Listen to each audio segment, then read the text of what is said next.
Hello friends, welcome back to my channel. আশা করছি সকলে খুব ভালো আছে আর আমিও ভালো আছি। আর এটাও জানি যে তোমরা বর্ধমান এবং ক্যালকাটার জন্য খুব ভালো করে প্রিপারেশান নিচ্ছ। আজকে তোমাদেরকে যে বিষয়ে ভিডিও দিচ্ছি সেটা হচ্ছে যে বর্ধমান ইউনিভার্সিটির আন্ডারে টোটাল কতগুলো কলেজ আছে এবং কতগুলো প্রাইভেট ল কলেজ আছে এবং কতগুলো গভর্নমেন্ট ল কলেজ আছে।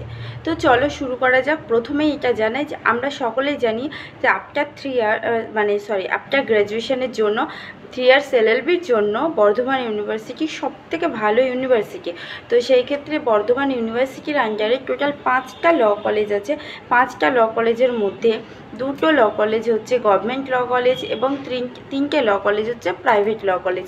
এই 2টো গভর্নমেন্ট ল কলেজ কি এদের কোনগুলো প্রাইভেট ল কলেজ এবং কোনগুলো গভর্নমেন্ট ল কলেজ সেগুলো তোমাদেরকে বলে দিই। নাম্বার 1 হচ্ছে হুগলি মহসিন কলেজ, যেটা সবথেকে ভালো র্যাঙ্ক করলে এই কলেজে চান্স পাওয়া যায়। এন্ট্রান্সে ভালো র্যাঙ্ক করলে তবে হুগলি মহসিন কলেজে তুমি কিন্তু চান্স পাবে।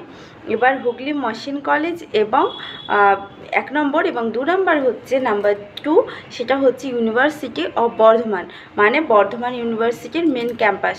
তাহলে 2টো গভর্নমেন্ট কলেজ, এক হচ্ছে হুগলি মহসিন কলেজ, 2 নম্বর হচ্ছে ইউনিভার্সিটি অফ বর্ধমানের মেন ক্যাম্পাস। না, এবার এই 2টো গভর্নমেন্ট কলেজ সবথেকে ভালো র্যাঙ্ক করলে তোমরা তবেই এই কলেজে কিন্তু এই কলেজ দুটোতে চান্স পাবে। এবার চলে আসো প্রাইভেট কলেজগুলোতে। বর্ধমান ইউনিভার্সিটি 3টে প্রাইভেট কলেজ 5টা কলেজের মধ্যে, সেটাও হচ্ছে number 1 Bengal law college, number 2 MX law college, number 3 George school of ল।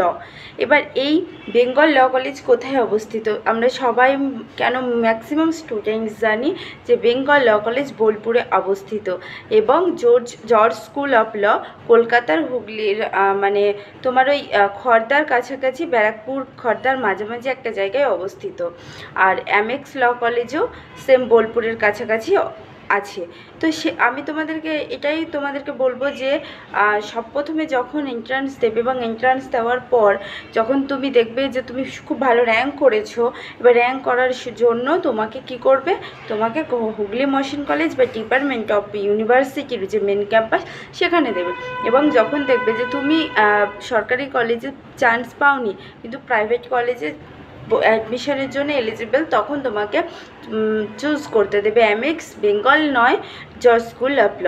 তো সেখানে তুমি তোমাদের মানে লোকেশান অনুযায়ী দেখবে যে কোন কলেজটা তোমার ঠিকঠাক হচ্ছে।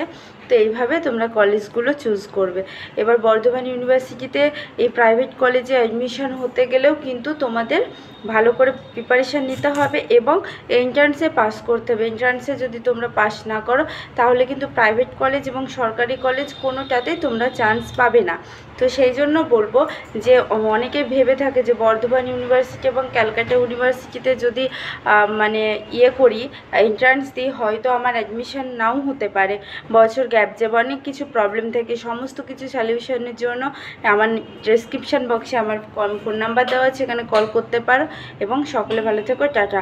আর যদি মনে হয় যে না কোচিং করব তাহলে অবশ্যই আমার এই নাম্বারে যোগাযোগ করতে পারো। টাটা।